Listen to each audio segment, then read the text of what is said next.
রাজধানীর ফকিরাপুলের আকাশ ভ্রমণ লিমিটেড এই রিক্রুটিং এজেন্সির বিরুদ্ধে দুদকের অনুসন্ধানে মিলেছে মালয়েশিয়াগামী কর্মীদের কাছ থেকে ১৩৫ কোটি টাকার বেশি আত্মসাতের প্রমাণ। এমন একাধিক এজেন্সির বিরুদ্ধে প্রতারণার প্রমাণ পেয়েছে সংস্থাটি। দুদকের তথ্য বলছে, সরকার নির্ধারিত ৭৯,০০০ টাকার জায়গায় মালয়েশিয়াগামী কর্মীদের কাছ থেকে রিক্রুটিং এজেন্সিগুলো ৪.৫ লাখ থেকে ৫ লাখ টাকা পর্যন্ত আদায় করেছে।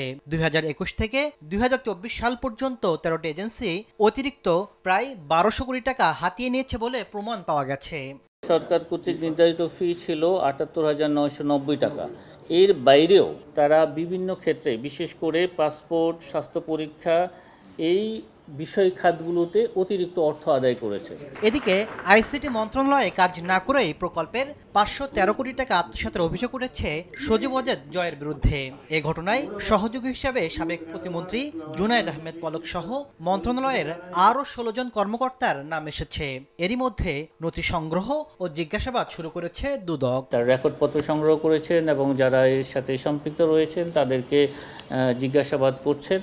আরও কিছু কার্যক্রম এখনো বাকি রয়েছে এবং এগুলি শেষ হলেই যথাসময়ে তারা প্রতিবেদন দাখিল করবে। দুদকে জমা পড়া ইস্টার্ন ব্যাংকের চেয়ারম্যান শওকত আলী চৌধুরী ও তার পরিবারের বিরুদ্ধে ৮,০০০ কোটি টাকা লেনদেনের অভিযোগ খতিয়ে দেখা হবে বলেও জানান দুদক মহাপরিচালক। যাচাই বাছাই কমিটিতে মাত্রই প্রেরণ করা হয়েছে, তারা এই বিষয়টি পর্যালোচনা করবেন। এছাড়া দুদকের মামলায় ছাগলকাণ্ডে আলোচিত সাবেক এনবিআর কর্মকর্তা মতিউর রহমান ও তার স্ত্রীকে ১ দিন করে রিমান্ড দিয়েছেন আদালত।